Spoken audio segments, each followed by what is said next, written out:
es muy fácil quedarse más de 2 minutos en una pregunta y eso es suficiente para que no termines el examen. No, esto es muy difícil, jamás me van a aceptar, ¿para qué voy a perder el tiempo ahí? Por muy pequeña que sea la posibilidad, pues pienso que vale la pena apuntar alto. Esa fue la primera respuesta que recibí, no tener financiamiento. Estamos hablando de que independientemente del trabajo que tengas, va a tomar un par de décadas juntar esa cantidad de dinero. Al final, esos $20 extra te brindan una experiencia exactamente igual a la del examen y al final creo que eso me ayudó bastante para mejorar la nota en la tercera ocasión. Un giro de 180 grados, ¿verdad? Pasar de la moral cabal, como dijiste, de bueno, no hay financiamiento, pero sí me aceptaron en una de las mejores universidades del mundo. Fue como que esto es suficiente para ponerlo a uno feliz al final de cuentas. Basar mi experiencia actual con lo que quiero llegar a hacer en el futuro y cómo por medio del programa que ofrece la universidad iba a lograr mis metas. Siempre uno tiene que estar preparado pues para no rendirse y seguir intentando, ¿verdad? Antes de empezar nuestro siguiente episodio, quiero invitarte a que te unas a nuestra comunidad, donde estaremos explorando el recorrido de vida de muchísimas personas y estaremos aprendiendo de sus retos, de sus obstáculos y cómo superaron todas las adversidades para poder diseñar el rumbo de su vida. Y cuando escuches nuestras conversaciones, podrás aprender, podrás inspirarte, podrás equiparte de tácticas que te permitirán diseñar el rumbo de tu vida en tus propios términos. Y todo lo que tienes que hacer es suscribirte. Suscríbete. Muchísimas gracias. Gracias por tu apoyo. No puedo esperar a empezar este recorrido juntos. Buenas noches desde Noruega, Guillermo. ¿Cómo estás? Gusto de saludarte. Buenas tardes, Esteban. Saludos aquí desde California. Aquí estamos en un muy buen día de primavera. Un gusto poder estar aquí en este conversatorio y gracias por tenerme. Buenísimo, buenísimo, buenísimo. Y saludos hasta California. Así que contanos un poquitito qué estás haciendo en este momento en California, solo para entrar en contexto. Sí, ahorita estoy básicamente trabajando ya después de haberme graduado hace 2 años. Estoy en una empresa que se llama Ayora Biosciences, que desarrolla implantes médicos. Somos una subsidiaria de una farmacéutica japonesa, de esas gigantes que generan ingresos en billones. Entonces, un poco de ese porcentaje de ingresos se va para desarrollo e investigación. En nuestro caso es para el área biomédica, implantes. Yo trabajo en la parte de algoritmos de comunicación por medio de ultrasonido para comunicarse con los implantes. Fantástico. Y claro, para poder llegar a generar esa oportunidad, según entendemos, pues claro, estudiaste y obtuviste una maestría en Estados Unidos que te abrió la puerta para ese camino profesional. Pero con esa introducción que estábamos dando, contanos, ¿cómo fue tu proceso? ¿Vos te decidiste por, bueno, una universidad en específico y nada más, y ahí fue directamente donde te fuiste? ¿O fuiste más, bueno, yo escojo un país y ahí miro un par de opciones y aplico a todas esas? ¿O tenías todo el mundo abierto y aplicaste a diferentes universidades de diferentes países en diferentes continentes? ¿Cómo fue tu proceso?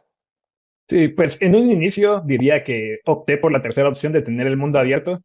Pensé, bueno, miremos qué opciones hay en distintos países. Sabía que precisamente por lo que mencionaste al principio, de que aquí en Estados Unidos muy buenas opciones, pero en tanto a financiamiento, bastante complicado, especialmente con los costos que puede ir rondando los cientos de miles de dólares cuando hablamos de un programa completo. Pero al final decidí que tal vez la mejor opción era enfocarse en algo un poco más específico. Creo que restringir la visión a lo que uno quiere en realidad al final simplifica el proceso. Entonces Ujú. decidí, ok, enfoquémonos 100% en Estados Unidos. Entonces ahí reduje un poco las posibilidades. Y pues lo siguiente fue decir, ok, creo que la mejor opción es hacer aplicaciones enfocadas en la universidad que me llama la atención, en lugares que me llama la atención vivir. Entonces lo reduje aproximadamente a 3 opciones.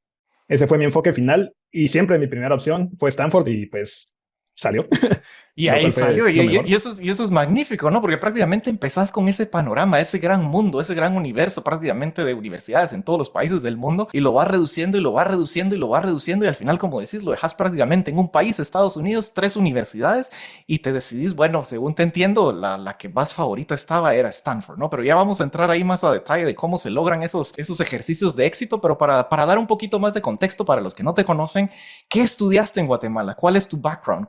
¿Cuál fue tu carrera? Sí, pues yo empecé a estudiar ingeniería electrónica en la Universidad del Valle. Ajá. Yo soy Carnet 2014, o sea que para los asistentes acá seguramente dicen ya está un poco ruco. Pero sí, me gradué en el año 2018, una promoción de alrededor de 13 personas, si no recuerdo mal. A todos los que les he seguido la línea les está yendo muy bien. Entonces, pues sí, ingeniería electrónica. También muchos amigos de Ingeniería. mecatrónica, considerando de que prácticamente compartimos más de la mitad del pensum. Ingeniería electrónica, así que si te consideras ruco para esas épocas, no voy a entrar a detalles, yo prácticamente soy prehistoria, ¿no? Así que esas son otras, esas son otras cuestiones, ¿no? Pero bueno, entonces estudias ingeniería electrónica y para contarnos también un poquitito ahí de la historia, bueno, ¿en qué momento o en qué fase de tu carrera o de tu, prácticamente de tu pasado, empieza a nacer esa inquietud? Bueno, yo quisiera estudiar algo en el extranjero, quisiera tener una oportunidad. ¿En qué momento empieza a salir o nacer esa idea? Hmm.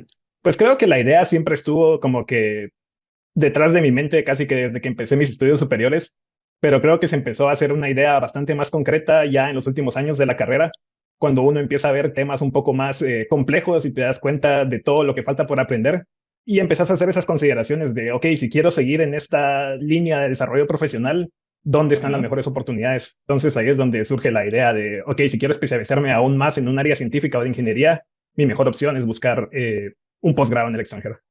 Ujú. Y como bien decís, bueno, ¿cuáles son las mejores opciones? Y ahí también entra un tema de mindset, porque me da mucha curiosidad, porque, por ejemplo, claro, decir Stanford es muy fácil, pero cuando venimos de Guatemala o de países, o cómo decirlo, estaba viendo el otro día las estadísticas, si no entendí mal, universidades del calibre de Stanford aceptan más o menos alrededor de 2.000 estudiantes por año. Y aplican al año alrededor de 50.000, incluso a veces 60.000 estudiantes, o no estudiantes, sino aplicantes. Quiere decir que la tasa de los que aceptan son 3, 4, un año con suerte son 5% de los que aplicaron. Entonces, ¿cómo es ese proceso cuando estás ideando esa posibilidad? Bueno, viniendo de donde vengo, si bien es cierto que posiblemente fuiste un buen estudiante, tenés todas estas cualidades, pero ¿cómo se alinea el pensamiento para decir, bueno, yo tengo una posibilidad de realmente de entrar y no decir, no, esto es muy difícil, jamás me van a aceptar, ¿para qué voy a perder el tiempo ahí? ¿Cómo era la mentalidad del mindset para tener esa alineación y esa determinación? Bueno, aunque acepten al 3%, aunque acepten a tan pocos, yo le voy a dar todo lo que tengo porque ahí es donde quiero irme. Muy buena pregunta. Yo diría que en realidad en un principio no empecé con ese mindset de decir voy a atinarle lo más alto posible. Ujú. Creo que mi idea es, si logro entrar a una universidad que sea, no sé, top 100, top 1000, igual va a ser una muy buena oportunidad. Entonces, pues básicamente empecé a investigar cuáles eran las opciones. Dio la casualidad de que por lo mismo de mis búsquedas de internet me apareció publicidad en Facebook de una beca para Stanford que se llama Night Genesis Scholars. Me puse a leer la beca por pura curiosidad y al final de cuentas vi que era una oportunidad tan buena que simplemente no podía dejar pasar la oportunidad de aplicar. Aún así las posibilidades fueran pocas, era así como que esta beca dice que te está pagando todo, no solo la universidad, sino que también costos de vida y ni siquiera tenés que trabajar, si Ajá, fuera o ese sea que caso. el proceso se podría decir que fue al revés, o sea, o educarnos aquí. ¿Escogiste primero a Stanford porque eso era lo que querías? ¿O cuando estabas en el proceso de investigación y claro, conociendo y sabiendo que es una buena universidad, aparece esta posibilidad de la beca y eso es lo que nos incita entonces a aplicar? Ya había considerado Stanford brevemente, así como que decir cuáles son las universidades top de ingeniería eléctrica, por así decirlo. Ujú. Fue así como que, ok, en mi visión era como que tal vez apuntarle muy alto y las oportunidades iban a ser muy pequeñas de ingresar. Pero una vez vi esa oportunidad de la beca, dije, bueno, o sea, en realidad, ¿qué estoy perdiendo si aplico? En realidad, los costos de la aplicación, el tiempo de la aplicación, pero en realidad, si no te tomas ese tiempo y no invertís esos recursos, pues nunca vas a saber al final de cuentas. Y creo que por muy pequeña que sea la posibilidad, pues pienso que vale la pena aplicar alto, apuntar Y, alto. y hay que darle, y hay que darle. Y bueno, y cuando nos contabas eso de que, bueno, tuviste otras 2 o 3 aplicaciones más, ¿puedes, te recordás cuáles eran las universidades y en qué ranking más o menos estaban con respecto a Stanford y lo que querías? ¿Aplicaste todas top top o alguna otra que, bueno, quizás si no se da una top, algo de en medio? ¿O cómo fue ese proceso? Sí, supongo que en mi mindset de ingeniería también quería como que maximizar las posibilidades de que me fueran a aceptar al menos en alguna universidad. Entonces apliqué a otras dos y mi idea era, ok, tengamos una top top, que sería así como que tal vez la menos probable, pero también la que no puedo dejar pasar la oportunidad de aplicar. Ajá, Luego tengamos una que sea una segunda opción, que también sea una muy buena universidad. En este caso fue la universidad fue UT Austin, la Universidad de Texas. ajá, También en el área de ingeniería eléctrica, en tanto a ranking, es una de las mejores universidades públicas que hay en Estados Unidos. También tenía esa ventaja de que los costos ahí, a pesar de ser altos, eran muchísimo menos que en Stanford, que es una universidad privada, y en California, que es uno de los estados más caros. ajá, Y la tercera opción era la Universidad de Notre Dame en Chicago. Esa fue ajá. básicamente la que dije, posiblemente ahí, pues, lo va a tener como que un plan C. Eh, Ajá. Así que teníamos el plan A, California, plan B, Texas, plan C, Chicago. Y dijiste, bueno, en el peor de los casos, aunque sea Chicago, nos vamos, pero que no es aunque sea, porque bueno, Sí, no sé, aunque realmente sea. son buenas opciones, pero en el ranking relativo, pues claro, son diferentes oportunidades y diferentes medios. Pero si regresamos entonces un poquitito a Guatemala en ese contexto, cuando estás pensando, estás visualizando, encontrás este anuncio, decidís entonces darle una oportunidad a la beca, a la cuestión. En este momento ya te habías graduado, estabas antes de graduarte, en qué fase? Porque esa es otra de las preguntas que normalmente nos hacen. ¿Es conveniente irse directamente a la maestría inmediatamente al graduarse o es más conveniente el trabajar unos años y luego empezar a buscar maestrías? ¿Cómo fue tu proceso en ese tema? Mm. Supongo que no sé cuál sea la mejor forma de acercarse al problema, pero en mi caso fue básicamente dije voy a trabajar por 1 o 2 años, conseguir fondos, tener experiencia laboral y poder hacer las aplicaciones tranquilamente, digamos, mientras ya tengo algo que sea funcional aquí en Guate, poder enfocarme en pues cuáles son los futuros pasos. Entonces, en mi caso fue de mucha ayuda haber trabajado, no solo en parte de la experiencia, sino que también en ya tener algunos fondos para poder financiar aplicaciones, exámenes estandarizados que al final de cuentas tienen su precio. Digamos, el GRE, que es uno de los exámenes que piden muchas universidades en Estados Unidos para ingeniería, son, si no recuerdo mal, hace 4 años, $200. Yo lo repetí 3 veces para sacar la nota que decían Stanford pedía. Entonces, todo ese tipo de costos, pues al final uno los puede cubrir tranquilamente si estás trabajando. Entonces, creo que en mi caso fue indispensable tener esa experiencia laboral para cubrir no solo eso, sino que también costos de al momento de mudarme, digamos, cuando ya fui aceptado. Y ahí estás tocando temas sumamente valiosos y sumamente importantes, porque eso lo hemos visto en los patrones que se repiten en diferentes egresados que se han ido al extranjero, que si bien es cierto que la motivante normalmente es el tener los recursos, porque al final va a ser una inversión sumamente fuerte que se toman un poco de tiempo, pero al final también eso influye en generar ciertos credenciales, en adquirir cierta experiencia que de una u otra forma te diferencia en el perfil, o sea, hace una diferencia en el perfil cuando estás aplicando, porque si son 50,000 aplicantes, y ya vamos a entrar a esos detalles, tienen que haber ciertos elementos que diferencien tu perfil, porque no pueden leer 50,000 aplicaciones, ¿no? O sea, hay algo y hay cuestiones que empiezan a diferenciar y decir, bueno, este es un posible candidato con potencial que lo queremos en nuestra casa de estudios, ¿no? Pero cuando mencionas, bueno, y ese es otro dato interesante, de que te tomas el tiempo para prepararte, los exámenes estandarizados, esto y lo otro, y que tuviste que hacerlo prácticamente 3 veces para poder llegar a la nota que te pedían. Y eso, compartirnos un poquitito más ahí para que la audiencia sepa, bueno, no es que perdas el examen, sino cómo funciona esto de los exámenes estandarizados y qué quiere decir prepararse y hacerlo 3 veces para llegar a la nota que aceptan o que piden. Sí, pues claro, como mencionaste, esos exámenes no se pierden ni se ganan. Ni siquiera especifican así como que una nota mínima, pero recuerdo muy bien en la página de Stanford de Ingeniería Eléctrica decía, nuestros aplicantes típicos que son aceptados están en percentil 95 en la parte de matemática del GRE. Entonces fue así como que, ok, no piden como que un mínimo, pero al mismo tiempo te dan la pista de que tenés que ser como que de los top para poder tener una aplicación válida. Básicamente decidí estudiar, hacerlo una vez. Me fue bien, porque, o sea, creo que mi primer intento estaba como que percentil 85, o sea, arriba del 85% de las personas que hacen el examen en ese año, lo cual te podría abrir las puertas para muchas universidades, pero no para las top. No, para las top. Entonces, Y ahí educarnos un poquitito, porque cuando decís percentil 95, bueno, sacaste en el 85%, ¿eso ya era suficiente para Texas y para Chicago?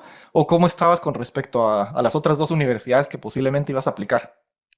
si no recuerdo mal, al menos para Texas, por ahí estaba O sea, ya como llegabas, que el ahí, perfil ahí, típico, ahí que estabas ya igual, tranquilo, ¿no?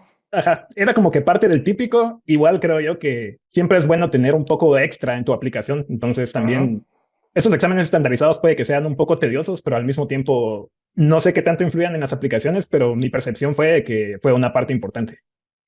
Ujú. Claro, porque son como decirlo, es ese requerimiento tácito, ¿no? Que no es que da más ni da menos, sino simplemente te posiciona en el grupo de los cuales son elegibles y de ahí, aparte de eso, hay otros elementos que hay que diferenciar del perfil, ¿no? O sea, definitivamente influye, pero no es el factor determinante para esa aceptación, especialmente cuando hay competencia, ¿no? Hay otros elementos que me imagino ya nos vas a contar que en tu apreciación cuáles fueron eso, pero si nos enfocamos un poquitito en los exámenes, porque eso es algo que nos han preguntado en muchas ocasiones, bueno, ¿cuánto tiempo hay que estudiar? ¿Cómo hay que hacerlos? Empecemos con el que en teoría es el más fácil, ¿no? Aunque no relativamente es fácil, es el de inglés. ¿Vos hiciste Mm. TOEFL o qué hiciste para Sí, satisfacer ese requisito?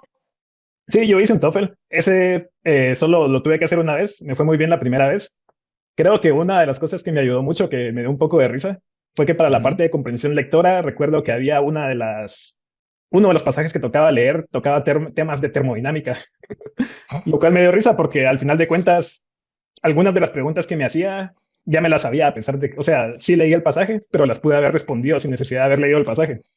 Ya tenías ese Entonces, concepto y ese background por haber estudiado ingeniería, que era una desventaja para los otros pobres que estaban haciendo el TOEFL que no tenían posiblemente un background de ingeniería. O sea que fue sumamente interesante y dato curioso, ¿no? sí, dato curioso, pero al final de cuentas sí estudié para el TOEFL. Recuerdo haber tomado un curso en línea gratis en edX, que Ujú. básicamente era como que una preparación para el TOEFL, donde varios de los ejercicios eran réplicas del examen prácticamente, así como que lee el pasaje, está temporizado, luego responder las preguntas y de una vez te dan tu retroalimentación de cuánto sacaste. La parte que tuve que practicar más, siento yo, fue la parte de escribir el ensayo, porque Ujú. uno no tiene esas facilidades que suele tener, como cuando usas Word, tenés ahí tu corrector que te resalta tus faltas de ortografía, algunas sugerencias respecto a gramática. En este caso es como que escribir en el TextPad, digamos. Y ahí Entonces, eso estás sí y lo lo tuve tenés que que practicar bastante. Y lo tenés que hacer vos solo. Y qué bueno que estás contando esto, porque al final no es cuestión de que, bueno, yo simplemente fui, lo hice y me fue muy bien, ¿no? O sea, hubo un proceso de preparación, hiciste estas pruebas en línea, intentaste, probaste, te preparaste, porque ese es otro gran mito, ¿no? No es necesariamente solamente saber inglés, sino es saber cómo hacer ese examen, cuáles son los elementos de valor en ese examen, qué es lo que vale, qué es lo que no vale, cómo se penalizan los tiempos, cuestiones, es decir, conocer y tomarse la molestia de familiarizarse con ese examen, ¿no? Que eso también toma su tiempo. Sí, completamente de acuerdo. O sea, se trata también de estudiar para el examen, no solo saber inglés, sino que saber cuál es el formato del examen y justamente lo de los tiempos, porque esa es una de las principales restricciones. Puede que te vaya muy bien si te dan 3 horas para hacer algo, pero en realidad solo tenés 45 minutos, entonces pues toca estar preparados para eso. Toca estar preparado, pero buenísimo, entonces sale el inglés y con ese que sale a la primera prácticamente a pesar de que no hay una nota que se gane y que se pierde, pero satisfaces los requisitos para las tres universidades en la primera, en el primer intento después de haber practicado, ¿no? Sí, Perfecto, entonces primero hacemos el TOEFL, ese es el requisito que se satisface y luego pasamos al otro que es el GRE. Para los que no sepan aquí, puedes ayudarnos a explicar un poquitito qué es el GRE, por qué se necesita ese examen. El TOEFL, claro, es el examen de inglés del idioma, ¿qué es el GRE? sí, el GRE, y si no estoy mal, es Graduate Record Examination. Ujú. Básicamente es un examen que incluye una parte de vocabulario y una parte de matemática. Creo que esas son las únicas dos secciones. Pero es un examen estandarizado que suelen pedir los programas de posgrado en el área de ingeniería, más que todo. A veces en algunas ciencias puras, pero no en todas, más que todo en ingeniería. La parte más importante, obviamente, es la parte de matemática, es a la que más atención le prestan. Los temas de por sí no son para nada complicados, es álgebra, geometría básica. Lo más complicado que recuerdo que me vino a mí era un poco de probabilidades con combinatorias y permutaciones, pero igual son cosas que uno mira en estadística uno al final de cuentas. O sea, tu primer año o segundo año de universidad es más que suficiente para cubrir los temas. Nuevamente, el inconveniente es esta parte de que está temporizado. Siento yo Ujú. que es muy fácil quedarse más de 2 minutos en una pregunta y eso es suficiente para que no termines el examen. Ujú. Y ahí vamos nuevamente a lo que estábamos conversando, ¿no? La importancia de prepararse, la importancia de estudiar, de conocer cómo son estas modalidades y entonces poder hacerlo y poder pasar. Pero como bien dijiste, bueno, esto fue algo que te tomó prácticamente 3 intentos, o sea, lo hiciste la primera vez, no salió, o salió, pero no llegabas a lo que le estábamos apuntando de Stanford. Entonces, estos exámenes los puedes hacer cualquier cantidad de veces o hay alguna restricción de tiempo, de que tienes que esperar un mes, 2 meses, 3 meses, ¿cómo fue tu proceso? Sí, creo que la única restricción es que hay un número limitado de veces que puedes hacer el examen en un año. Creo que son 5 veces, puedo estar equivocado, pero es alrededor de 5 o 4 veces. Entonces yo ya estaba, si eran 4, yo ya estaba llegando al límite cuando hice la tercera. La ventaja es que si no estoy mal, sí se pueden hacer, no sé, te va mal en el primero, lo puedes reagendar para dentro de una semana y lo puedes hacer de una vez, aunque yo recomendaría, pues si no te fue como querías, tomarte más tiempo para prepararte. Para prepararte y ver qué fue lo que pasó y volverlo a hacer, ¿no? Y si te acordás, si la primera vez lo hiciste, sacaste 85 o estabas en el percentil 85, ¿cuál fue el segundo intento y cuál fue el tercer intento? ¿Te acordás? El segundo intento, recuerdo que sí me fue mejor. No recuerdo exactamente qué percentil fue, pero ya tenía en mente cuál era la nota que tenía que sacar. Entonces fue así como que, bueno, esto no es suficiente, démoslo otra vez. Vamos de nuevo, Eh, vamos de nuevo. Algo que acabo de recordar, hay una parte cuando uno está agendando este examen donde te preguntan si quieres pagar para un examen de prueba. La primera vez que lo vi fue así como que, ¿para qué voy a pagar para un examen de prueba? Al final, esos $20 extra te brindan una experiencia exactamente igual a la del examen. Y al final creo que eso me ayudó bastante para mejorar la nota en la tercera ocasión. Entonces creo que ese poquito de extra de dinero sí vale la pena. Y te ahorras al final mucho más, ¿no? Porque si hubieses Sí. optado por hacer la prueba, pues ese es prácticamente un examen más, ¿no? Solo que mucho más barato y que no se distribuye. Entonces al siguiente, pues ya se puede hacer, ¿no? Sacamos los exámenes estandarizados, le estamos apuntando a lo más alto, que en este caso es Stanford. Estamos con esa mentalidad, necesito ese top 95, ese percentil 95. Se logra el tercer intento, ya tenemos el inglés, ya tenemos el GRE, pero eso no es suficiente para ser aceptado, especialmente cuando estás compitiendo con 50,000 aplicantes más, ¿no? Entonces, cómo nos empezamos a preparar. Pero solo antes de entrar en esa pregunta, si estos exámenes eran en línea o tuviste que ir a algún lugar, ¿cómo fue en tu época? Me imagino que por ahí ya venía la pandemia o fue ahí educarnos cómo fue el proceso. En mi caso los hice un año antes de la pandemia, fue en 2019. Yo los fui a hacer a liga.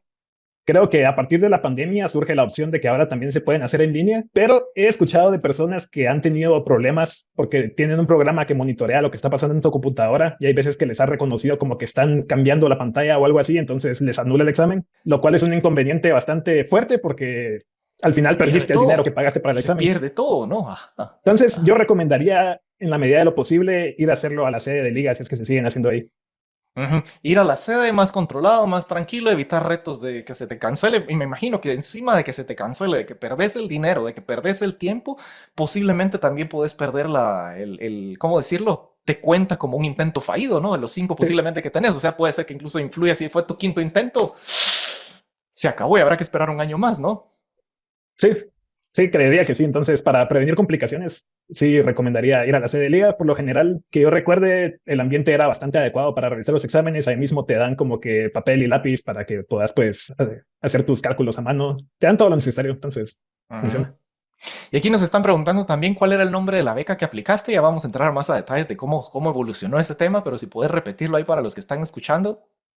Sí, se llama Night Genesis Scholars. Y Night es de caballero, no es de noche, es de Sí, caballero, Night ¿no? de Caballero. Genesis, KN, doble N ahí. y doble S. Ujú.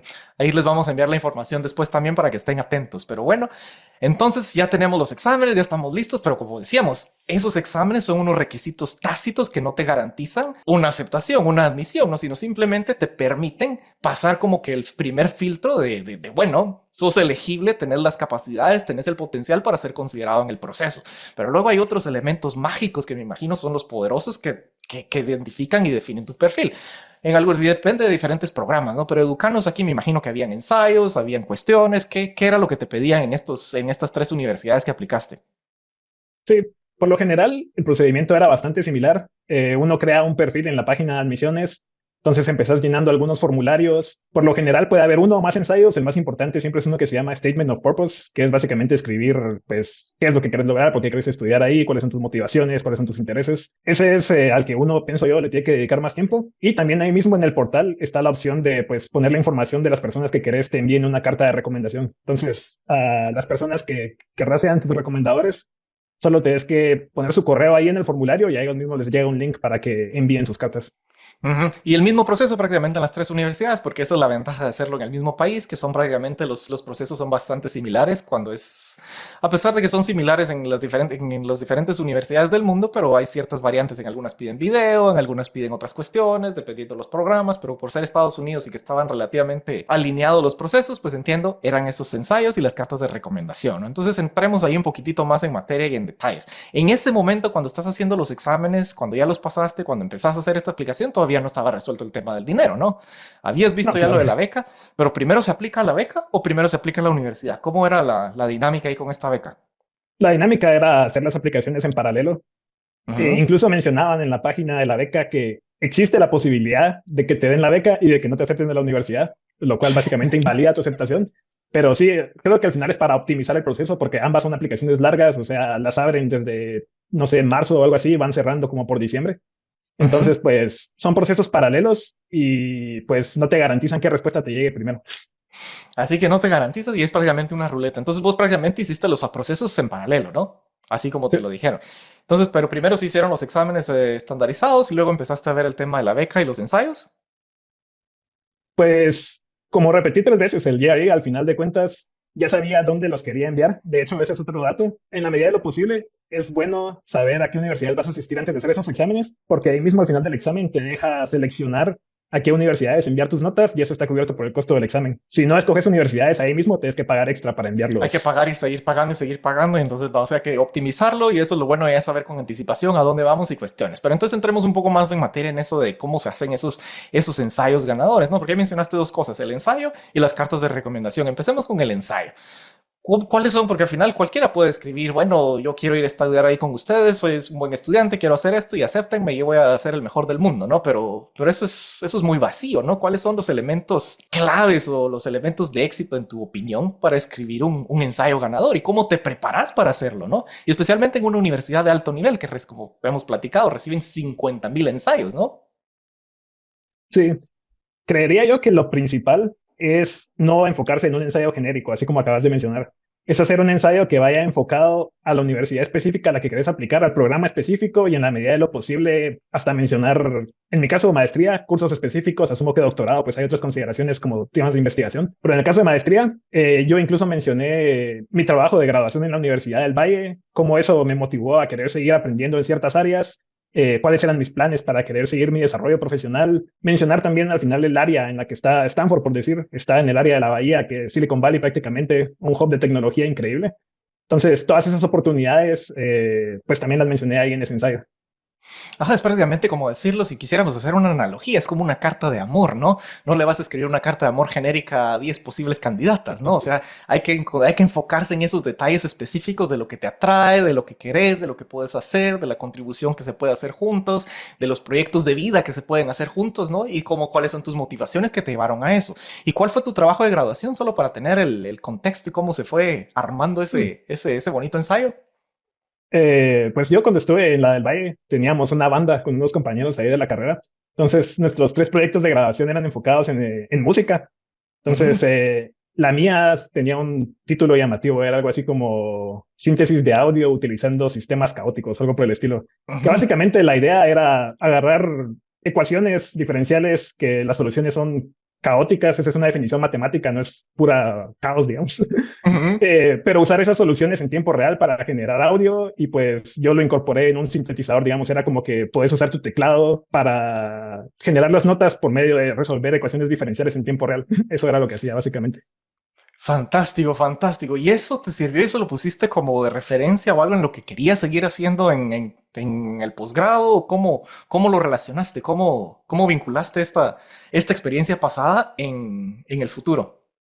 Sí, pues el principal, en el área técnica, digamos, el principal campo respecto al procesamiento de audio, hay un campo en ingeniería eléctrica que se llama procesamiento de señales, pues como el nombre lo dice, básicamente es pues procesar las señales de forma que las modifiques o saques información útil. Este era mi principal campo de interés. Les mencioné que desde que recibí ese curso, pues decidí hacer mi proyecto de grabación enfocado en procesamiento de señales y que ese era el campo en el que quería seguir haciendo mi desarrollo profesional. Entonces, pues Ujú. ahí justamente ellos tienen una línea de investigación enfocada en optimización y procesamiento de señales. Entonces ahí fue Ajá. como Y que, eso ya lo sabías vos, eso lo investigaste vos antes de escribir eso, ¿no? Antes de sí, escribir el ensayo. Entonces ahí nuevamente vamos, es como es ese proceso de seducción que tiene una coherencia, que es algo cohesivo, ¿no? De lo que se viene de tu pasado, tu experiencia, lo que estás viendo que hay oportunidades y lo que querés hacer con ellos, ¿no? Y en base a eso escribís ese ensayo tocando esos temas. ¿Algún otro punto o elemento importante de rescatar en ese ensayo que para vos fue clave para articular esas motivaciones o ese perfil que querías posicionar en esa universidad? creería que esas fueron principalmente mi enfoque. O sea, Tu siempre enfoque, fue esa. Ujú. basar mi experiencia actual con lo que quiero llegar a ser en el futuro y cómo por medio del programa que ofrece la universidad iba a lograr mis metas. Creo que esa fue como que la línea de pensamiento y enfoqué todo el ensayo en esa línea de pensamiento, digamos. Traté de no divergir mucho en muchas direcciones que suele pasar en muchos ensayos, siento yo. Uno tira muchas ideas sin tener algo cohesivo. En este caso fue tener esa idea principal y desarrollarla elocuentemente. De la mejor manera. ¿Había más ensayos que te pedían en Stanford o ese era el único ensayo? Ensayos como tal, ¿no? Habían unas cuantas preguntas opcionales, entre comillas. Ujú, Yo creo que cuando una aplicación te dice que algo es opcional, lo conveniente es hacerlo. ujú. Recuerdo que una de esas preguntas opcionales era respecto a cómo podías contribuir a la diversidad de pensamiento en el campus de Stanford. Y pues en ese caso elaboré un poco respecto a suele ser la experiencia en Latinoamérica, donde tenemos un sentido familiar bastante fuerte. Y pues escribí que llevar ese sentido familiar al campus de Stanford pues también podía ayudar al desarrollo de la comunidad. Y claro, enriquecer entonces y ahí te vas posicionando y fabuloso y muy interesante porque ahí has tocado temas bastante importantes, cómo se articula, cómo se conectan, cómo se hacen las cosas. Pero bueno, eso fue uno de tus candidatos, ese fue Stanford, pero en paralelo tenías la aplicación para Texas y tenías la aplicación en Chicago, ¿no? Hiciste la misma investigación prácticamente de ver, bueno, cuáles son sus líneas de estudio, cómo se hace, cómo puedo vincular lo que hice en el pasado, o cómo hiciste eso, porque primero habría que preguntarte, ¿tenían esa misma línea de investigación disponible en Chicago y en Texas o cómo era la situación ahí? En Texas, sí. En Chicago, pues me metí a ver los cursos y pues efectivamente habían cursos dentro del pensum que uno podía tomar enfocados en esa línea. Pero sí, debo admitir que mis otras dos aplicaciones a Chicago y a Texas, no les puse el mismo nivel de enfoque específico a la universidad y al lugar. O sea, Como buen plan B y como buen plan C eran los exactamente. suplentes, no eran los de la banca, ¿no? Pero bueno, así que le estamos apostando realmente con todo a la mejor opción y ver qué sucede. Pero bueno, entonces hacemos el ensayo, ya tenemos esa parte de la aplicación, todavía faltan las cartas de recomendación, pero para irnos en paralelo, ¿cuáles eran los requisitos de la beca? Me imagino que ahí también tenías que escribir algún ensayo, tenías que escribir algo, ¿cómo era el proceso ahí? Pues sí, también era llenar formulario, escribir algún ensayo, también era pedir cartas de recomendación. Pensándolo bien, era bastante similar. Lo único es que tenía un enfoque ligeramente distinto. Por Ujú. ejemplo, las cartas de recomendación, en lugar de pedirte referencias académicas, ellos especificaban que quien te podía recomendar podía ser prácticamente cualquier persona. Podía ser tu guía espiritual, si fueras una persona religiosa, podía ser un amigo de la infancia, básicamente alguien que pudiera hablar de quién sos como persona, no solo de quién sos como profesional. Ujú. Esa era una de las principales diferencias. Ujú. Y ahí en este proceso, pues bueno, ahí vamos, estamos escribiendo los ensayos, estamos avanzando, pero todavía falta mucho ahí de la historia, ¿no? Entonces vamos viendo, bueno, el siguiente paso, en ese orden los hiciste, primero TOEFL, luego GRE, luego ensayo del Statement of Purpose y de último las cartas de recomendación. ¿Ese fue el orden o...? Más o menos. Primero sí hice los exámenes estandarizados, cabal, primero TOEFL, GRE. Mientras estaba haciendo los siguientes intentos del GRE, también estaba empezando mi aplicación porque no es necesario que ya tengan el examen estandarizado recibido para que tú empeces tu aplicación. O sea, ellos Ujú. pueden recibir con que lo reciban antes de la fecha límite de que se cierran aplicaciones, todo está bien. Y en Entonces, retrospectiva se podría decir incluso, a pesar de que no es necesario, el hecho de prepararte tanto en redacción, en el idioma, en hacer el TOEFL, hacer el GRE, esos elementos al final te sirven para tener mejores herramientas para escribir y redactar los ensayos, ¿no? sí, definitivamente. Creo que en mi caso, sí escribí el ensayo hasta después de haber hecho el tercer examen estandarizado. Siento que sí fue bueno poder practicar todas esas habilidades que tal vez uno deja de practicar desde que salió del colegio, porque en la universidad pues sí te sirve el inglés, pero no es que estés escribiendo tus reportes de laboratorio en inglés, por ejemplo.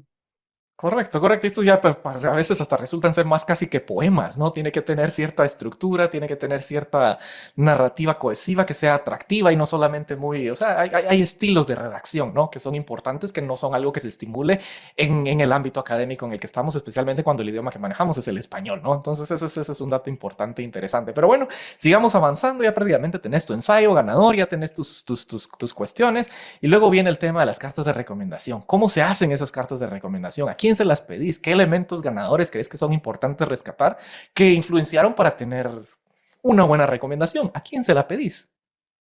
Sí, creería que lo principal, bueno, al menos depende de dónde va a aplicar uno. En mi caso, que estaba aplicando a Estados Unidos, me enfoqué en pedirle recomendación a personas que tenían títulos de Estados Unidos. Una de estas personas es el director de Ingeniería Electrónica, Carlos Skid. Creo que, por cierto, nunca leí las recomendaciones. Eso fue algo por lo que yo opté. Te dejan escoger si querés o no tener acceso a tus recomendaciones. Yo decidí no tenerlo. Entonces, lo que sea que mis recomendantes hayan escrito, pues estoy seguro de que fue algo muy bueno porque me ayudó a que me aceptaran. Entonces, pues volviendo a personas con experiencia académica en Estados Unidos, le pedí a Carlos Skid, también le pedí a Miguel Sea, que creo que también sigue en la universidad, también profesor de electrónica, y Luis Alberto Rivera, que también tiene un doctorado de la Universidad de Luisiana, si no recuerdo mal. Entonces, creo que tienen que ser personas que puedan dar fe de tu desempeño académico y pues de cierta forma ayuda que estas personas ya hayan tenido esa experiencia académica en Estados Unidos. O sea, como que ahí hacen la conexión de, ok, esta persona está dando fe de su desempeño académico, siendo personas que ya han vivido los estándares que pedimos en estos rumbos. Ujú. Y ahí estás tocando otro tema sumamente interesante, porque no es solo cuestión de que te conozcan y que tengan el beneficio de haber estado fuera y que conozcan cómo sean los procesos, sino que realmente tienen que haber evidenciado de una u otra forma tu desempeño y puedan atestiguar algo más que decir, bueno, este patojo, pues bueno, fue un buen estudiante, era puntual, tenía buenas notas y le fue bien, ¿no? Eso no es suficiente, ¿no? Nuevamente hay que tener una estructura que transmita un mensaje un poco más profundo de tus cualidades, ¿no? ¿Y cómo se hace eso? ¿Fuiste vos a sentarte con ellos y les dijiste, bueno, estos son mis objetivos, esto es lo que quiero hacer, y reflexionar sobre algunas experiencias del pasado? ¿O simplemente les dijiste, hey, llénenlo, háganlo, o contanos cómo fue esa historia, ¿no? No, sí, al final a todas las personas que les pedí cartas de recomendación los visité en persona. Aproveché cuando estaba haciendo todos los trámites para terminar lo de sacar el título en la universidad para ir a pedir las recomendaciones. Fui a sus oficinas precisamente a hablar un poco de a qué universidades estaba aplicando, cuál era mi campo de interés y pues también con personas con las que había interactuado en ocasiones múltiples, no solo en el ámbito académico, supongamos, bueno, sí en el ámbito académico, pero no solo durante los cursos, digamos, sino que Miguel Sea también había sido como que mi No es tu guía guía de la espiritual, tesis. ¿no? Asesor de tesis, ¿no? Asesor, gracias. Él había sido mi asesor de tesis, entonces creo que también podía dar fe de ciertas habilidades adicionales, como pues poder leer papers, digamos, eso es algo importante en posgrado, poder leer Ujú. artículos científicos.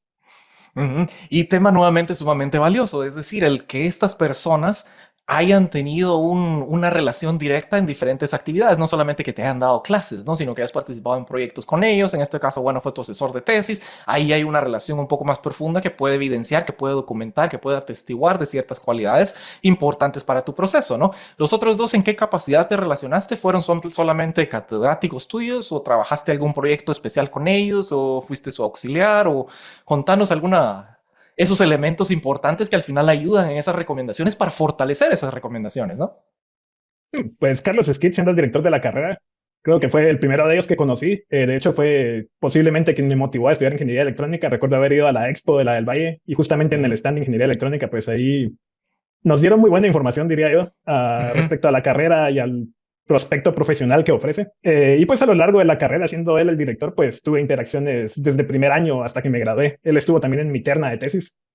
Eh, O sea, que vio prácticamente todo tu crecimiento y todo tu proceso, y más allá de eso fue el que prácticamente te sedujo para empezar a estudiar esa carrera y vio todo tu desarrollo a lo largo del camino, ¿no? Y la ventaja que es sumamente importante, que es lo que vos acabas de mencionar también, es bueno, que ellos tuvieron esa experiencia y ese exposure en el ámbito académico norteamericano, que entonces conocen un poco más ¿cómo se diría? Ahora soy yo el que se me van las palabras, los nuances, esos detalles, esas cuestiones importantes para hacer una carta de recomendación ganadora. O sea que vos nunca leíste la carta, nunca prácticamente, porque hay otros que, bueno, resulta que ellos la redactan ellos mismos, no sé, a vos les diste carta libre para que ellos hicieran su assessment y lo mandaron y, oh sorpresa, fueron cartas ganadoras, ¿no? sí, justamente. Y esas tres recomendaciones fueron exactamente las mismas que pusiste a las tres universidades también, es decir, se fueron a Stanford, se fueron a Texas y se fueron también a Chicago. Eh, sí, creo que para una de las universidades tuve otros dos recomendadores solo porque no Ujú, quería cargar a las mismas personas con tres cartas distintas. ujú. También bajo el pensamiento de no hacer cartas genéricas, ¿verdad? Porque si las tres cartas Bajaste un poco eran... la, Ajá, Nuevamente ahí se baja la guardia un poco porque los otros tenían un poco más de peso, tenían más experiencia, tenían más cuestiones, o sea que ahí también fuiste bajando no el estándar, pero sí la calidad de la aplicación prácticamente en estas otras que en teoría eran tu plan B y tu plan C, ¿no? sí. Y aquí viendo que nos hacen otra preguntita, ¿se necesita el título de la universidad para aplicar o con pensum cerrado bastaba? ¿Cómo fue tu caso o tu experiencia? Yo inicié la aplicación ya con el título universitario. Tengo entendido yo que sí puedes iniciar la aplicación con pensum cerrado, pero en algún punto, no sé si antes del límite de la aplicación, sí te van a pedir algún título.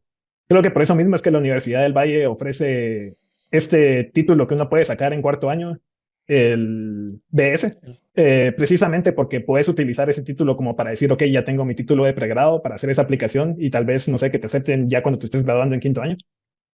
Pero Ujú. en mi caso sí lo hice ya teniendo el título universitario.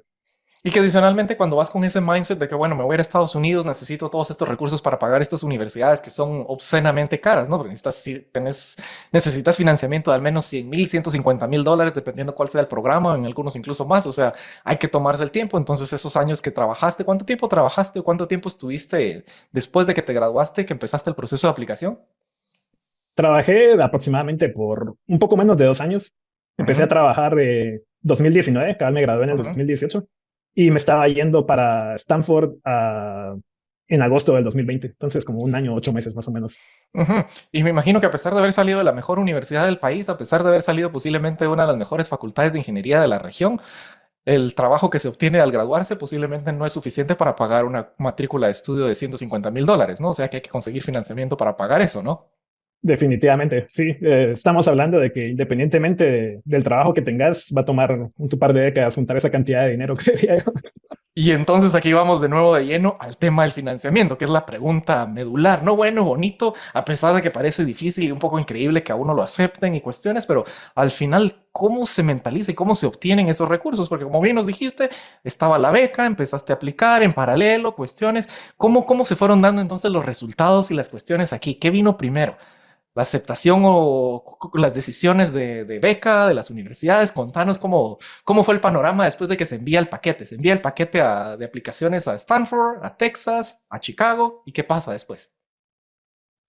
Pues terminé mis aplicaciones. De hecho, para la beca, esta de Stanford, habían varias etapas. Decidían quiénes iban a ser los finalistas a principios del año donde se inicia a estudiar, digamos, se inicia a estudiar en el otoño de ese año, entonces estaban enviando como que en enero de ese año resultados. Ujú. Entonces resulta que para la beca, al final de cuentas, no me la dieron. Esa fue la primera respuesta que recibí, no tener financiamiento. Eso fue en enero del 2019. Y la aplicación Eh, ya se había enviado, ¿no? La aplicación de la universidad. sí, esa ya Si estaba te entendí enviada. bien. O sea, ya estaba enviada y lo primero que viene es no hay dinero, no hay financiamiento, que prácticamente, salvo que hayas tenido un costal de oro ahí disponible para hacerlo realidad, es prácticamente un impedimento para poder seguir con el proceso. Hay que conseguir ese financiamiento, ¿no? Sí, definitivamente. Pero por el momento dije, bueno, todavía no tengo financiamiento, pero ni siquiera sé si me ha aceptado la universidad. No tenía respuesta de ninguna de las universidades. Alrededor de un mes después de recibir esa negativa, recibí el correo que dice tu carta de, bueno, tu respuesta de tu aplicación está disponible. O sea, ni siquiera servicio en el correo, es como que tienes que Ajá, te da ingresar al doble y triple portal. ansiedad, ¿no? Pero en ese momento me imagino que la moral ya estaba bastante baja, ¿no? Porque si no te aceptaron el financiamiento, entonces empieza a pensar uno, bueno, ¿qué posibilidades hay de que me hayan aceptado? Pero te dan ese mensaje y te acordás dónde estabas. ¿Lo viste en el teléfono? ¿Lo viste en la compu? ¿Estabas trabajando? ¿Dónde estabas cuando te llegó ese mensaje? Recuerdo que estaba en una reunión familiar. Solo vi en el teléfono el email y dije, bueno, no quiero ver Con esto per- ahorita, lo voy a dejar para Ajá. después. Ajá, tuviste la disciplina y la capacidad de decir, no quiero saber, voy a disfrutar a mi familia, después voy a ir a ver esto que me puede cambiar la vida. Sí, al final de cuentas creo que dije, "Ajá, no es el momento para una noticia así de grande. Mejor esperemos a que esté más tranquilo el asunto". Entonces, en la noche, pues revisé ya la página del portal y sorpresa, sí me aceptaron Stanford, que fue así como que un giro de 180 grados, ¿verdad? Pasar de la moral cabal, como dijiste, de, bueno, no hay financiamiento, pero sí me aceptaron en una de las mejores universidades del mundo. Fue como que esto es suficiente para ponerlo a uno feliz al final de cuentas. Y es un arma de dos filos, ¿no? Porque como bien decís, o sea, te levanta la moral, te da esa confianza o autoconfianza sobre tus habilidades, sobre tus capacidades. Yo sí puedo, lo logré, lo tengo y lo otro. Pero sigue la misma cuestión. ¿Cómo voy a pagar esto, no? O sea, son $150,000 que necesito, no está la beca, tengo que poner mi mente a pensar en otras soluciones, pero de momento estamos con euforia, estamos celebrando. ¿Y qué sucede después entonces? Empecé, o sea, justamente después de recibir esa buena noticia, cabal, después de que se bajó ese pico de felicidad, fue como que muy bien, empecemos a ver cuáles son las opciones para hacer que esta Para pagar aplicación valga la esto, ¿no? pena. Entonces, empecé a consultar en varios lugares, supongamos en Guatemala sabía que existe Guatefuturo, por pura curiosidad les escribí ya sabiendo de que el límite de ellos no iba a llegar a lo que se necesita para Stanford, pero igual solo para ver cuáles eran las opciones. Al mismo tiempo dije, bueno, tal vez necesito más tiempo para poder ver dónde conseguir los fondos. Le escribí un correo al Comité de Admisiones de Ingeniería Eléctrica de Stanford donde les decía que parte de lo que les pregunté era cuáles eran sus políticas para aplazar la admisión. Digamos, si pudieran decirme, te admitimos en el siguiente año académico y así tengo un año adicional para ver qué hago con los fondos. Para ir a pedir limosna, para ir a juntar aquí, para ir a pedir allá, para pedir regalos anticipados de los siguientes 20 años, o sea, para empezar a colectar esa cantidad de dinero que se necesitaba, o sea, prácticamente a deferir tu admisión para el siguiente ciclo académico. Y mientras tanto, ¿qué está sucediendo con las otras? ¿Estás en ese proceso? ¿Enviaste ese correo cuando ya tenías respuesta de las otras dos o cómo Las estaba el otras tema ahí? dos, las otras dos todavía seguían pendientes en ese momento. De Ujú, hecho, justamente ayer me puse a revisar los correos para ver cuál había sido la línea del tiempo. ujú. Y fue para finales de marzo, no, perdón, para finales de febrero que recibí la aceptación. Alrededor de 15 días después fue que envié ese correo preguntando si podía aplazar la admisión, dado que no tenía fondos, pero que estaba viendo cómo los conseguía y que sí quería estudiar ahí. Ujú. Ese mismo día me respondieron a ese correo diciéndome que ellos no ofrecían deferir la admisión por situaciones económicas, era más si tenías alguna emergencia médica o problemas de visa, pero que si les podía enviar mi CV, prácticamente para postularme a financiamiento por medio de una auxiliatura Teaching Assistantship. Entonces fue como que, ok, perfecto, les envié mi CV con esperanza otra vez porque especificaron ahí que si sí me aprobaban para eso, me estaban dando la auxiliatura por la duración de mi programa de maestría, lo cual implicaba financiamiento para costos de vida y cubría completamente los gastos universitarios. O sea que hubiese sido la auxiliatura mejor pagada del mundo, ¿no? Porque prácticamente si comparamos cómo son los elementos, pero aquí parémoslo un poquito. O sea, es una subida y bajada de emociones, ¿no? Porque les escribís el correo, bueno, yo lo que quiero es denme más tiempo porque de una u otra forma me las voy a ingeniar para encontrar este dinero, ¿no? Les envías eso y prácticamente te dicen, lo sentimos mucho.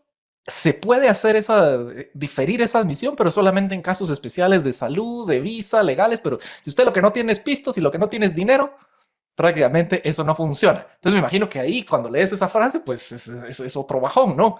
Y luego viene la otra frase donde me estás contando y te dicen, pero, envíenos su currículum, quizá lo podemos poner en alguna cuestión o en algún otro modelo aquí dentro de la universidad. Si trabajas, si se le da, si se te da la posibilidad de ser auxiliar, teaching assistant, entonces le pagamos los estudios, ¿no? Que eso es algo sumamente fabuloso. Recordarnos cómo era en Sí, Guatemala, porque las auxiliaturas en Guatemala no son así que te den la educación gratis, ¿no? Hay un pequeño estipendio, pero no te cubre los costos de educación, ¿no? Mucho menos los costos de vivienda y los costos de comida y subsistencia, ¿no? sí, claro, las auxiliaturas pues en Guatemala te pagan por hora, creería yo, prácticamente. De hecho, la carga laboral en una auxiliatura de Guatemala no es lo mismo que la carga laboral que tuve ahí en Stanford. Definitivamente son casos distintos, pero sí, la remuneración que te ofrecen allá es mucho más sustancial. Uh -huh. También debo aclarar de que no todas las universidades cubren el 100% de los costos universitarios con una auxiliatura. Son algunas universidades las que hacen eso. En este caso, Stanford lo hacía, lo cual perfecto. Sin saberlo y sin saberlo. O sea, que vos les envías ese mensaje, ellos te responden, envíanos el currículum, vamos a ver. Vos le respondes, ¿qué respondiste? Bueno, sí, fabuloso, aquí está mi CV. O ¿qué pasó? Pues le respondí básicamente, sí, aquí está mi CV, que estaba muy emocionado obviamente por haber sido admitido y de que muchas gracias por ofrecerme una alternativa, ¿verdad? O sea que me emocionaba que aún estuviera la posibilidad de que pudiera estudiar en Stanford. Algo que recuerdo muy bien es que después de que envié mi CV, me respondieron con un comentario que decía así como que, oh, fuiste auxiliar de circuitos, excelente. Y eso fue así como que me subió todavía más el ánimo, así como que les gustó el CV. Porque habías tenido esa experiencia de auxiliaturas en Guatemala sin haberlo pensado y sin haberlo orientado en ese sentido, pero prácticamente eso, claro, esos credenciales fueron considerados, ¿no? Porque si no hubiese sido auxiliar, hubiese sido diferente la situación, ¿no? Sí, creo que definitivamente esa experiencia de haber sido auxiliar en Guatemala fue uno de los factores decisivos en que sí hayan aceptado la postulación para que me dieran una auxiliatura más adelante.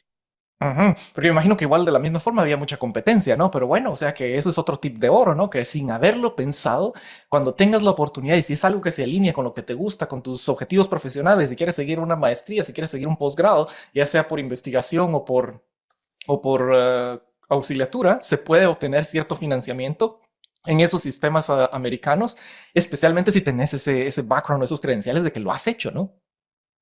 Sí, definitivamente. Creo que independientemente de si pensás aplicar o no a estudios de posgrado en el extranjero, vale la pena la experiencia de ser auxiliar. Creo que te da otra perspectiva de lo que es la educación y también te ayuda a mantenerte al tanto con los temas de los cursos que sos auxiliar, porque al final de cuentas tienes que poder resolver dudas, tienes que poder calificar exámenes prácticas de laboratorio. Entonces Ujú. creo que es una parte importante del desarrollo académico si uno toma una auxiliatura. Fabuloso, fabuloso. Y aquí como el tiempo vuela, pero igual como entramos unos minutitos tarde, nos vamos a extender un poquitito solo para cubrir los siguientes temas. Aquí nuevamente esto es para orientarlos de cómo son de cómo hacer sus procesos de una manera más eficiente cuando llegue el momento, para inspirarlos en su futuro profesional. Pero contanos, ahí dijiste, bueno, un par de situaciones y puntos claves. Hay ciertas diferencias. No es lo mismo una auxiliatura en Guatemala que una auxiliatura en Estados Unidos. ¿Cuáles son las diferencias y qué quiere decir ser teaching assistant en Estados Unidos o en Stanford en este caso? Bueno, en mi caso me dieron específicamente 20 horas de trabajo semanales, que es lo máximo que uno puede trabajar como estudiante, trabajar de medio tiempo. En tanto a responsabilidades, creo que pueden ser similares, cosas como ser líder de laboratorio, ¿verdad? Tener tu sección de laboratorio, ayudar durante las prácticas, calificar prelaboratorios, calificar reportes de laboratorios. Una diferencia importante que creo que nunca hice en la del Valle y en Stanford sí, siempre tenía horas de oficina. O sea, cierta cantidad de horas a la semana a la que los estudiantes podían llegar para que yo los ayudara con dudas respecto a los laboratorios o la clase en general. La carga laboral definitivamente fue más pesada en Stanford. O sea, cuando te dicen 20 horas, es que sí te van a sacar las 20 horas parejo. Ujú. O sea que ahí vas, pero una duda que sale y que surge, bueno, ¿puedes ser auxiliar de algún curso que no has recibido o cómo funciona? Porque claro, entras, pero cuando vos entras, tus primer ingreso, no has recibido nada. ¿Cómo es la relación en esos primeros meses o en esos primeros cursos de la maestría? Sí, puedes ser auxiliar de cursos de pregrado en tu primer Ah, ajá. trimestre o semestre, dependiendo de cuál sea la modalidad. Pero sí, también puedes ser auxiliar de cursos de posgrado si ya los recibiste. Ahí sí es distinto. Pero cursos de pregrado, siempre y cuando tengas como que background académico, tengas los Los credenciales para poder credenciales ser auxiliar del para curso. hacerlo. Y entonces prácticamente si querías que te pagaran la universidad tenías que trabajar y pues, claro, trabajaste de auxiliar y fueron cursos de pregrado los que diste las auxiliaturas en base a cursos que ya tenías los credenciales de acuerdo a tu background de la ingeniería en Guatemala, ¿no?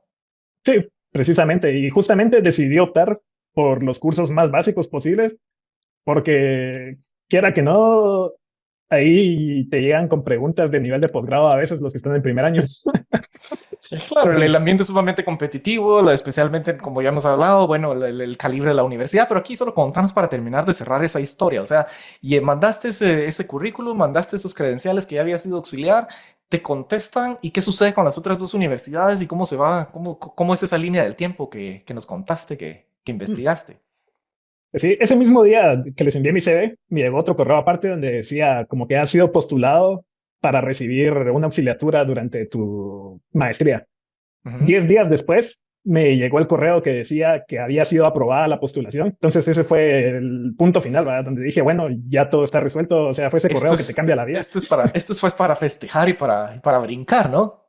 Ahí sí ya no importaba que estuviera la familia, que hubiera reunión, que estuvieras aquí, que estuvieras allá, eso sí había que festejarlo, ¿no? De hecho, me llegó un viernes, estaba en el trabajo, en ese momento estaba trabajando en un ingenio, entonces estaba en la residencia del ingenio cuando me llegó el correo. Ajá, estaba yo solo, entonces pues solo lo leí y por ¿Cuánto te respeto a mis tardaste en renunciar? ¿Cuánto te tardaste de leerlo y luego en escribir la carta de renuncia? Eso fue otro caso aparte, supongamos, porque me llegó el correo el mismo día que fue el primer caso de COVID en Guate.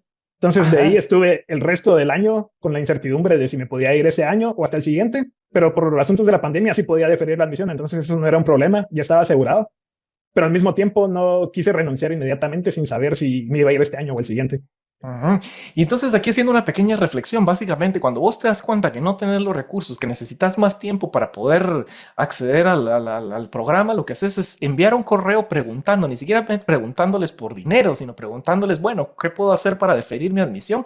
Y ese correo es prácticamente el que te cambia la vida, ¿no? Y el que empieza a abrir esa oportunidad de, bueno, existen estos otros mecanismos, yo tengo los credenciales, aplicas para esa oportunidad como auxiliar, se genera esa oportunidad y eso es lo que te abre la puerta a tener si te estamos entendiendo bien, a que tengas prácticamente cero obligación de pagar cuotas de universidad, a que te den un estipendio para poder vivir que cubra tus gastos de vivienda y tus gastos de comida y prácticamente la educación te sale en cero, ¿no? Precisamente, sumamente afortunado en el sentido de que salí mejor parado que muchos locales que salen con deudas estudiantiles. En mi caso salí con cero deuda, hasta con un poquito de ahorros que me sirvieron para mudarme antes de conseguir trabajo, ¿verdad? Cuando ya me tenía que ir de la residencia universitaria.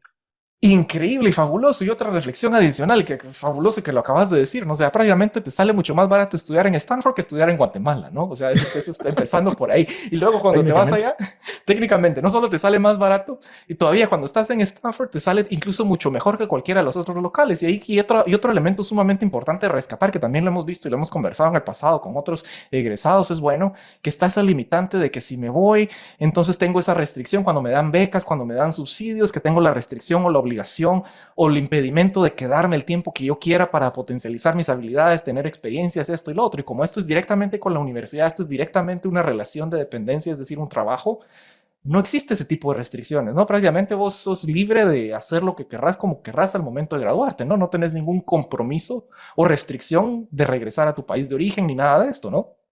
Sí, precisamente, o sea, cero condiciones, solo fue una vez te ofrecemos esta, me dieron una carta de admisión donde ofrecían ahora la auxiliatura junto con la admisión y eso fue prácticamente todo, siempre y cuando yo me desempeñara de la forma esperada académicamente y en la auxiliatura todo iba a estar bien y todo estuvo bien. Entonces, sí, salí con cero impedimentos, directo a pues poder escoger cuáles son los siguientes pasos en mi vida profesional. Cero impedimentos, cero deudas, cero obligaciones, cero facturas, así que al final eso parece una ganga, ¿no? Pero realmente eso es, y así son las cuestiones y cómo se alinea el universo, ¿no? Pero y mientras tanto, ¿qué pasaron con las otras dos universidades? O sea, ya habían respondido, ¿qué pasó? ¿Cómo te decidiste? Creo que la decisión no era muy difícil, pero contanos qué pasó, solo para saber esa otra historia. Sí, definitivamente la decisión ya estaba hecha. Para ese entonces todavía no tenía respuesta a las otras dos universidades. Al final recibí respuesta de las otras dos universidades y en las otras dos no me aceptaron, no me dieron admisión. Ajá, Que creo te que acepto. precisamente fue debido a lo que hablamos de que siendo el plan B y C, me tomé muy en serio el hecho de que eran plan B y C y no le puse el mismo nivel de rigor a la aplicación. No era de la misma calidad. Y sí, definitivamente me considero muy afortunado de que me haya salido en Stanford en el primer intento. Creo que eso no pasa muy seguido. Entonces, siempre uno tiene que estar preparado pues para no rendirse y seguir intentando, ¿verdad? Al final de cuentas.